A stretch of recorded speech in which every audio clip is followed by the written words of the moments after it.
What's up, everybody? Happy President's Day. We're in this random business park underneath this lamppost, and we're talking about George Mother freaking Washington. Happy birthday, Big George. Let me fix this real quick. There we go. Oops. Happy birthday, Big George. Man, 250. What a year. What are we talking about today with Big George? We got a little bit of a history lesson. I'm sure you've all seen the awesome painting of George Washington crossing the Delaware. We're going to talk about that today.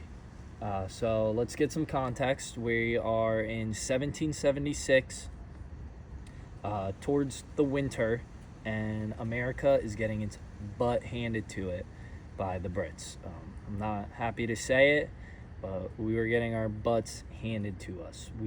George Washington was making a lot of mistakes. He left 5,000 troops in Manhattan as he crossed into New Jersey, and through his spyglass, he watched the British and their Hessian mercenaries bayonet men who were surrendering. All 5,000 died. According to the men that were with him, George went off into a secluded place and wept like a child because, he was responsible for those 5,000 men dying. So we're getting our butts beat. We start moving down Jersey, right? We're going down Jersey, fighting off the Brits. It's starting to become winter, and we cross the Delaware River into Pennsylvania, and now we're in Valley Forge. It's the winter of 1776. We're in Valley Forge, and at this point, people were like, yo, George kind of sucks. He keeps losing. We really need to think about switching guys. Like, there was talk that George should get fired. His back was against the wall. His men are literally starving to death and freezing to death in Valley Forge. They're eating leather. They don't have winter clothes. It's a brutally cold winter. It's where Thomas Paine famously wrote, "These are the times that, these troubling times are what make men." He was there with them in Valley Forge. And we're coming up on Christmas. And George kind of had to make a move. The Brits, in their arrogance, like the Brits always do, thought that, the campaign for 1776 was over. So they took to their quarters for Christmas, basically like a winter break. They were like, we're done fighting for the year. We'll pick it back up in the spring and finish this thing off. And, this American Revolution will be over. And but they kept little outposts across the Delaware, just in case, to keep an eye on George. To make matters worse, the general that they wanted to replace George Washington with got captured, and all of his men. And George really needed his men. So now George is outnumbered, no food, no clothes, freezing to death in Pennsylvania. And the worst part about it was, on December 31st, his men, their conscription is over, so they would go back home. So George's back is against the wall. He is down bad. The idea of liberty and America is slowly freezing to death with the men in Valley Forge. And George is like, we've got to do something. So he knew that the Hessians, which were German mercenaries, because I know somebody's going to ask, they were German mercenaries, and the Brits, they had their biggest stronghold in Jersey at Trenton. So George decides on Christmas that we're going to go attack Trenton. We're going to cross the Delaware River, and we are going to go attack Trenton.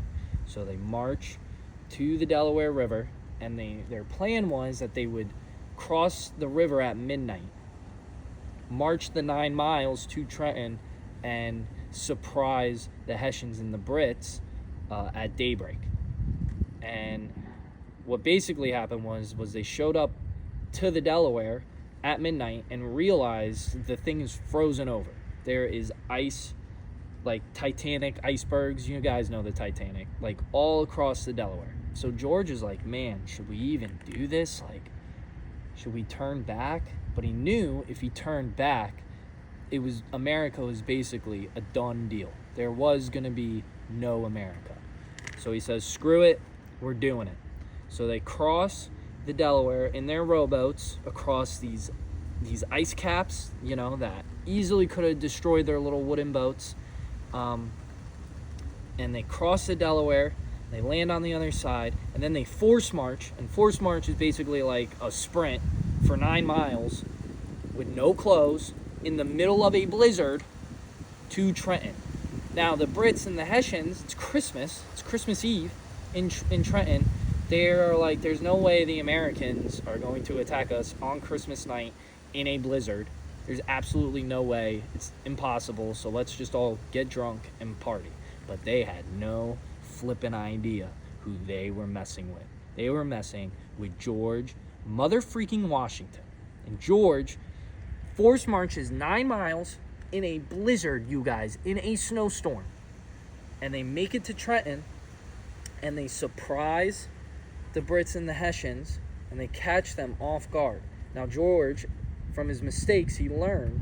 He set General Knox, that's where Knoxville comes from, up on the bridge where Trenton crossed into Pennsylvania. He set his artillery. So if the Hessians tried to retreat from Trenton, they would get bombarded.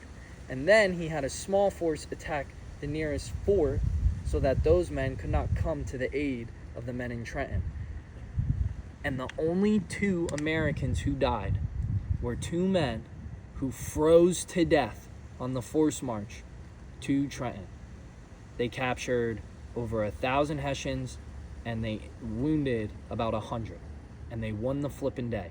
And word started to spread like wildfire that the American dream was not dead.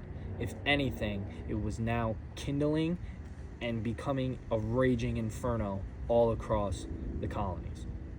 So shout out to George Washington, an absolute hero. Brother, you are the first president of the greatest country in the flipping world. The greatest country that has ever existed and will ever exist because of you deciding to not give up. And I bring up George because for all of us, life is going to hit us hard. We're going to make mistakes. We're going to watch our men get slaughtered in Manhattan through a spyglass and weep. We're going to starve and freeze to death in Valley Forge. And we're going to get to that Delaware River, and we're going to see it chock full of ice. We're going to have the men telling us, let's turn back. We're going to have our men, our boys, our family saying, turn back. Like, don't cross that, right? And we're going to think, let's not cross it. Let's play it safe. Do not play it safe. Be George Washington.